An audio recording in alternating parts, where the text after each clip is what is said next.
Hey guys, Mr. Creeper here from EmptyApartment.net with your video review of the PlayStation Vita. So I picked this up a couple weeks ago. Decided to finally get one and check it out because we need to spend money, so you guys know if you should buy this crap or not. So to start things off here, this is your Vita. You have your directional pad, your buttons, your double thumbsticks, L and R buttons. Start and select. Then you also got your attachment port for your charger, your headphones, and then up top right here, power, volume, and then these little doors. It's for your PlayStation Vita games. This one here is for your SIM card. I'm sorry, no, this one actually is for your, I think this is an accessory port. The one on the side right here is for your SIM card. And right here, this one is for the memory card. We just go ahead and pump it on. It's actually already on right now. I had it in standby mode. This will be your start screen here. So it's actually pretty responsive when it comes to the touch controls. And then just go ahead and pop open a couple of menus here. And so you can just flip through your open applications like that, and then go and start them up. It does take a minute to connect every time you need to connect to the network. As you can see, it's on 3G now, which I do have hooked up, but it'll jump over to my Wi-Fi network as soon as it detects it. But every time you start a program, it does have to detect your Wi-Fi network for some reason. As I said, it is pretty responsive. The only thing that I did notice is when typing out messages, it sometimes misses keystrokes and stuff like that, and the autocorrect isn't as good as it would be like on your phone. So send a message to Ty here.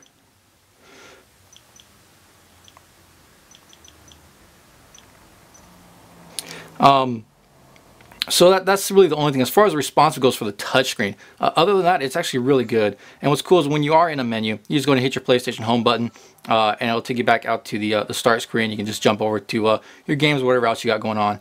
Once you're done, close it on out, like so. So what you have from the beginning here is you got, oh, she got off of me there. You got your friends list. You can do group messaging, party messaging, your trophies. You also view music and photos on here, your settings, and then videos.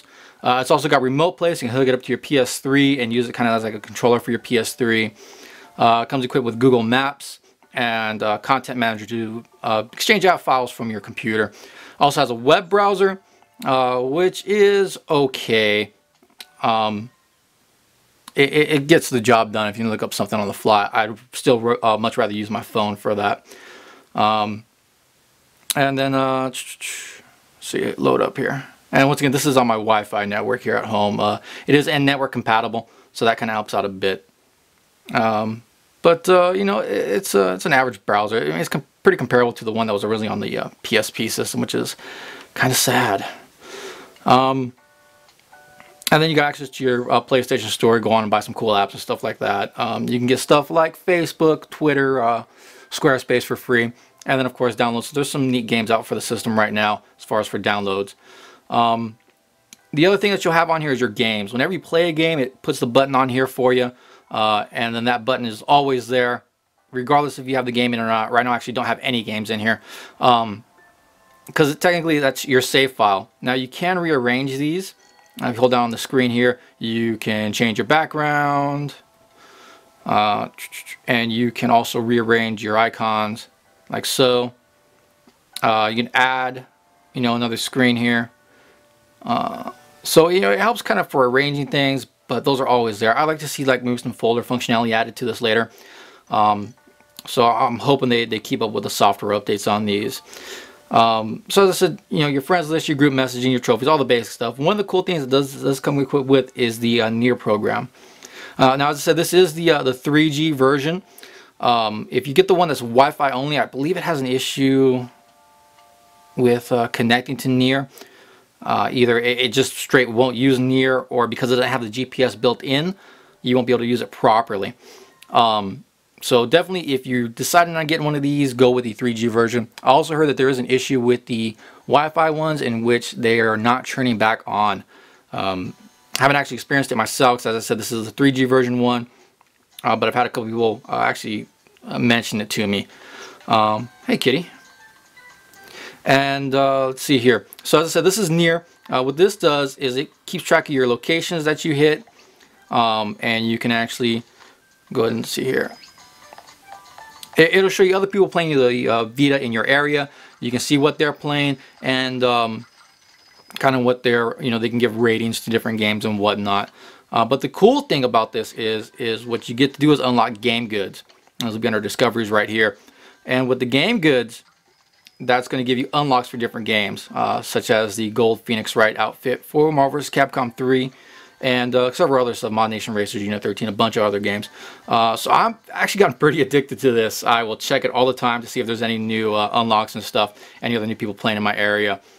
So like I said, it's pretty addicting for me.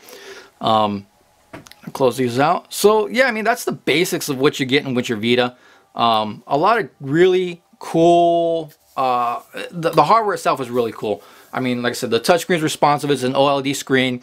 The dual analog sticks is a great addition. And it's also got the little touchpad on the back, which works with certain games, which will let you rearrange tiles for, I think, Mod Nation Racers and stuff like that. You got your back-facing and your front-facing camera on here. And this is your drop-down menu for your notifications. It's a bunch of great tech built into this machine. Really a lot of potential here. Unfortunately, there's just not a lot of great software for it. I mean, even the onboard software needs some work, as I mentioned, with the folders and stuff. I think that would really help out if they it would do some more customization to the home menu. And there's just not a whole lot of great games. Currently, I'm playing Touch My Katamari just because it's a Katamari game. I haven't played one of those in forever. But there's also Marvel vs. Capcom, which I checked out. The other one I heard is okay, is Uncharted. I mean, for the Vita, it's a good game. Beyond that, I mean, Luminous I hear is good, and there's a couple other ones. And I'm going to be previewing these games for you guys here in the near future. But it's lacking in software right now. I think once it picks up in the development cycle and we start getting some more games and stuff out here, people start really learning what the tech can do. Hoping we can get some nice stuff on here. But until then, it's really one of those things where if you're the guy that needs to have the latest thing, you may want to pick one of these up. It's definitely not something that's that if you're on the gaming scene and you want to play some of the cool new stuff, not something you really need to pick up right now. So I would recommend, as I said, if you need to have the latest and greatest. But for now, I would really suggest waiting until some new software comes out, some new games.